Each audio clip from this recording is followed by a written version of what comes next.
Well, hello. My name is Dawn Flood, and I'm the Program Director for Students Leading Students. And I wanted to welcome you to the SLS show, episode 18, Be You, Do You, where you can learn to be unstoppable. And first thing I want to say is I want to say thanks for tuning in today, and it's just so good that you're here. Please remember that. It's just so good that you're here. So we're going to dive into what the Be You and Do You is all about. And so what we're going to do today on the SLS show is we are going to figure out and understand what our strengths and what our weaknesses are, so that everyone that's watching this will accept their weaknesses and make them stronger, so that you can soar as your best self. So let's go ahead and let's get started. So the materials that you're going to need today to join us on the Be You and Do You is you're going to need a mirror. Yep, and any mirror will do. You'll need some markers or crayons or colored pencils, something that's colorful. You'll need a pen or a pencil, and you also will need some paper. So go ahead, pause the video, and go ahead and grab those items. Excellent. You got your items? Cool. All right. So this is what we're kind of going to start with, is this is what I want you to do. And kind of using your mirror analogy, okay, I want you to think about what a mirror means to you. You kind of think about that question. We use mirrors every day, right? We use mirrors when we get up in the morning to see what our hair looks like when we got up. We use mirrors to wash our face, to brush our teeth. We use mirrors to do our hair, ladies to do our makeup. We use mirrors to see what our outfit looks like. So we constantly use mirrors. So I want you to think, what does a mirror really mean to you? Is it just about what's looking back at you? So go ahead and write down about 2 or 3 things of what a mirror really represents to you. I'll see you in a minute. All right, so you got that? Okay, great. Okay, now what I want you to do, let me kind of fix this here, okay, so that you can see it a little better, okay?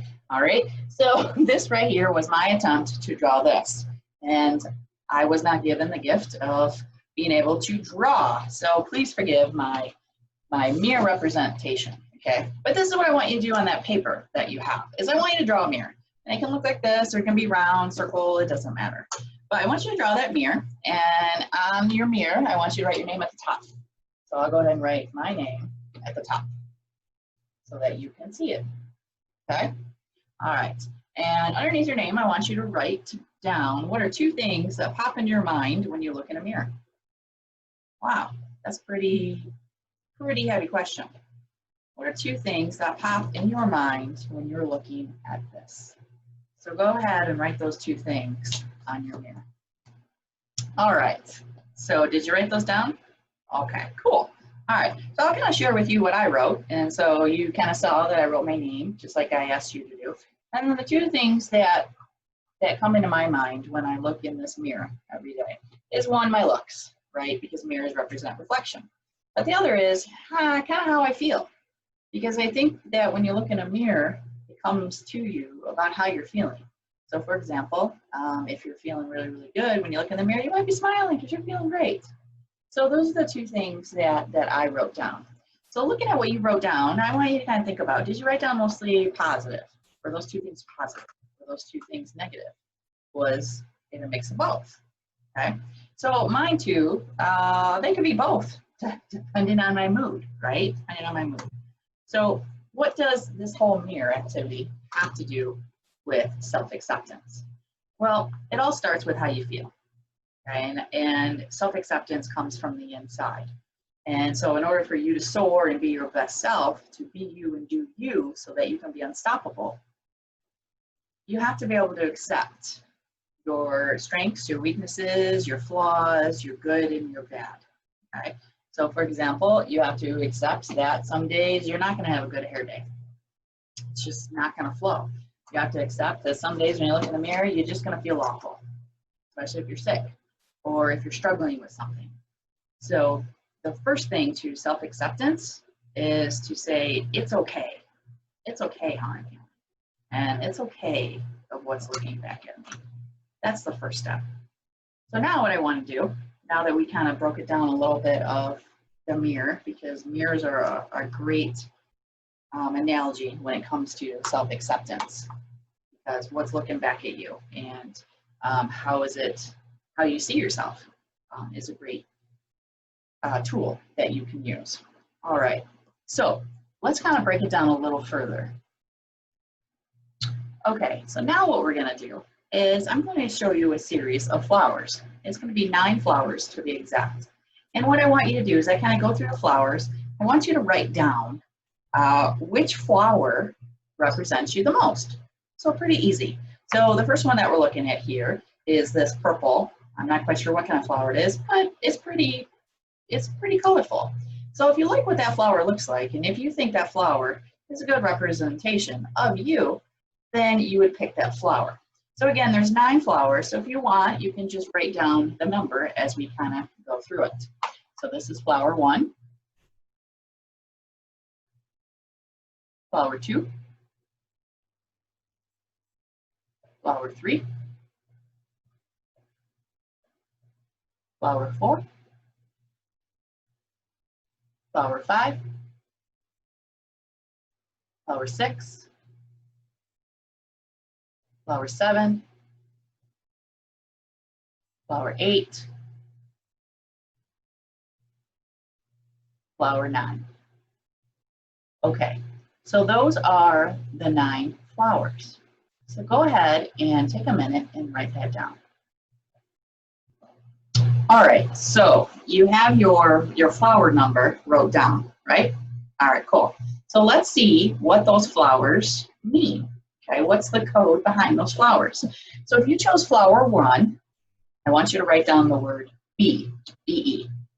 If you chose flower 2, I want you to write down the word accept. If you chose flower 3, I want you to write down the word value. If you chose flower 4, write down the word forgive. You chose flower 5, write down the word bless. You chose flower 6, write down the word express.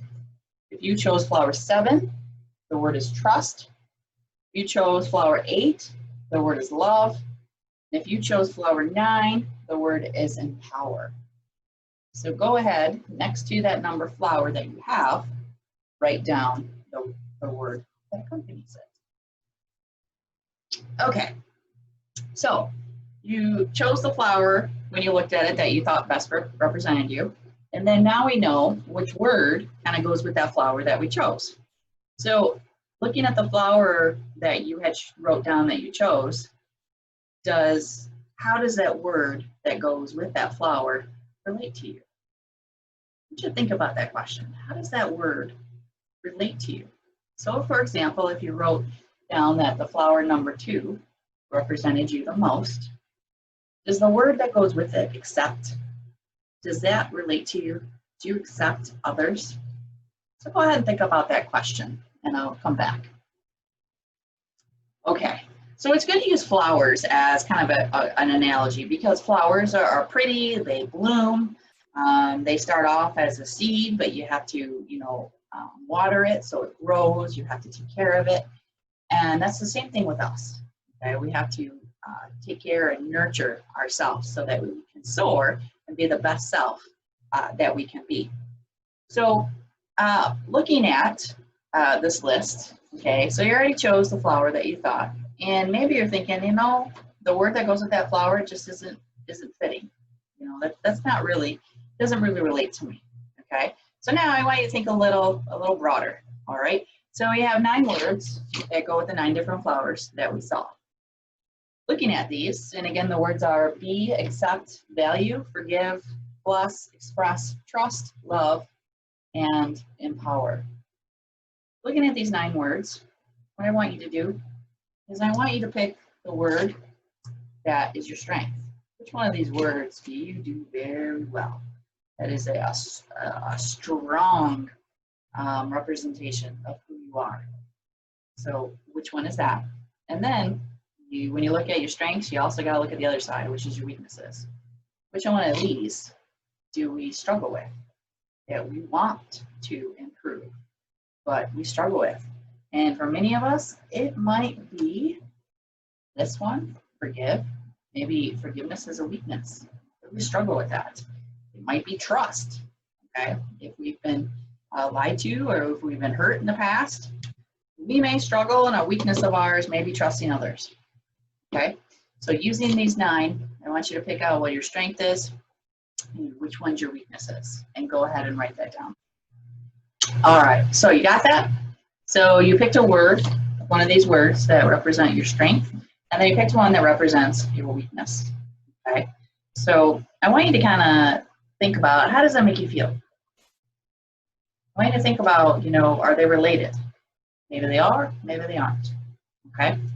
So now what I want to do is I want to turn us to be you, do you, and make that best self flower, okay? So this is kind of a cool arts and craft thing that we can do to build our best self flower, since we're talking about flowers. All right, so this is what I want you to do, is I want you to draw a flower. And again, I can't draw, so we established that already. So I know you'll be forgiving with me.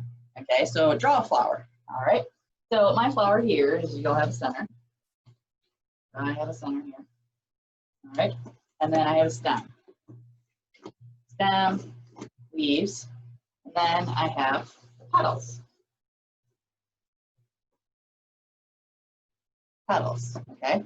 So this right here is my best self flower. Now, which part of the flower would you consider the strength?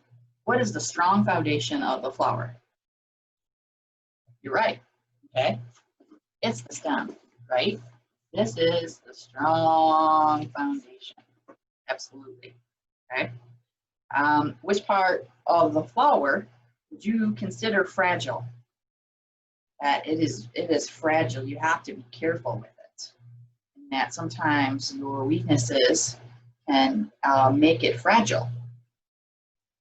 You're right, okay? It's the petals, all right? So your petals are fragile because there's things that can happen that will, you know, make the petals fall off. If you think of strong wind outside, makes the petals fall off. An animal might come down around and eat those petals, okay? So your petals are fragile, all right? Then you have your center here. Would you think that's your a strength, or would you think that would be fragile?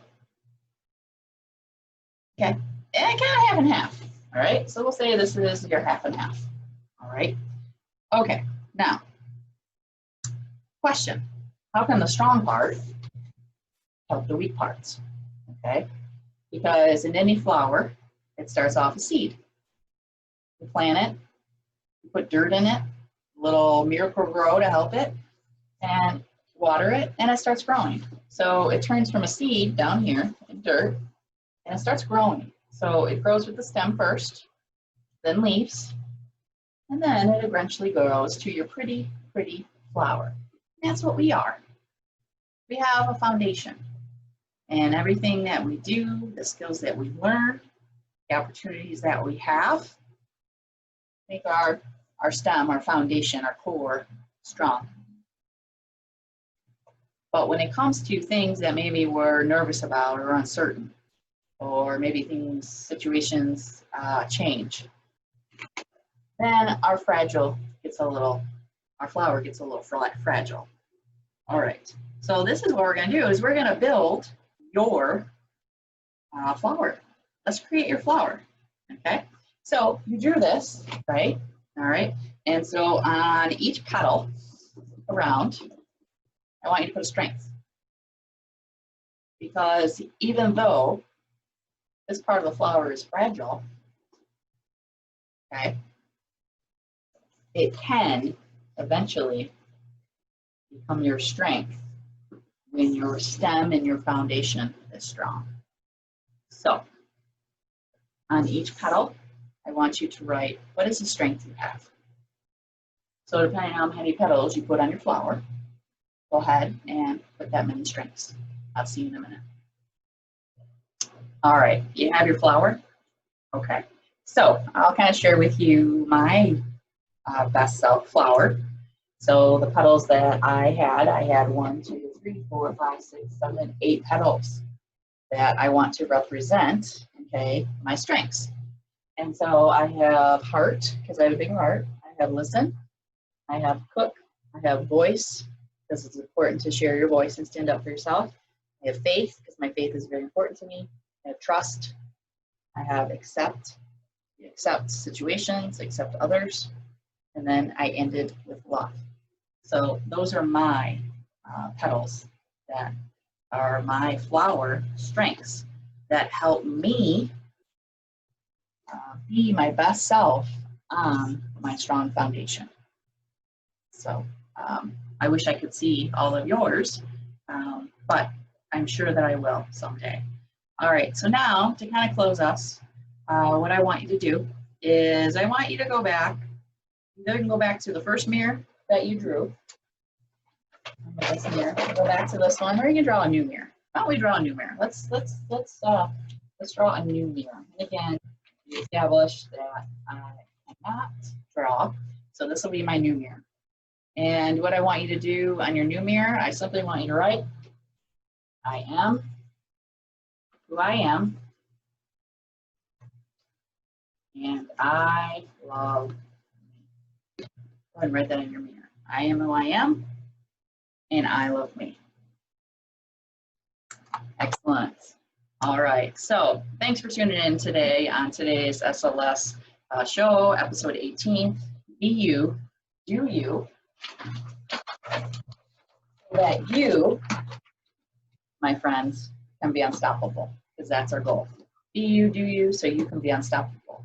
And remember, when you look in the mirror every day, I want you to say to yourself, I am who I am, and I love who I am.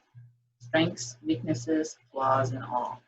And remember, every day you're creating your perfect, best self flower.